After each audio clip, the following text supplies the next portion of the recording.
Ciao a tutti and welcome to this grammar video about gender and number in Italian.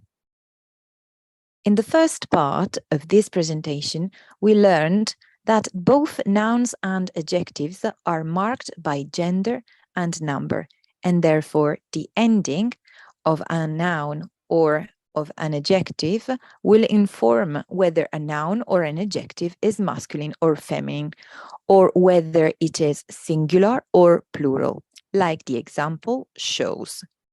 La ragazza bella, feminine singular, le ragazze belle, feminine plural.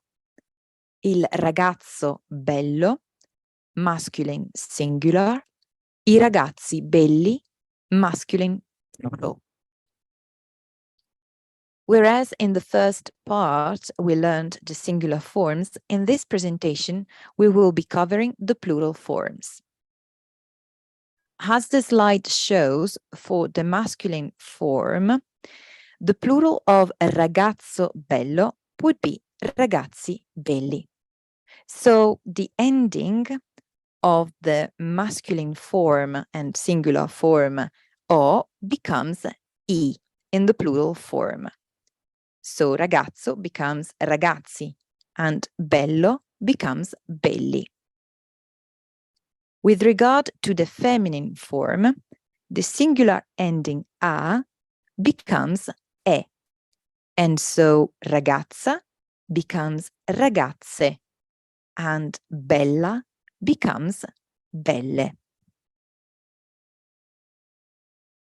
In the first presentation, we also learned that there is a category of nouns and adjectives ending in e in the singular form, such as giornale, newspaper, and stazione.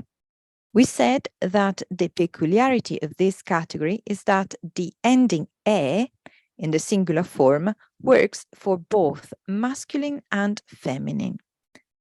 However, this changes in the plural form, and the ending e of giornale becomes I, giornali.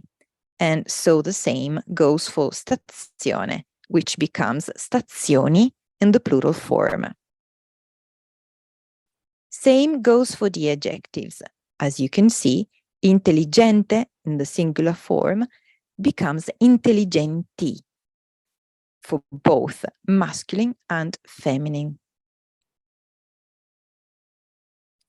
Do not forget to take some quizzes to practice the plural forms. Thank you for listening. I will see you at the next grammar video.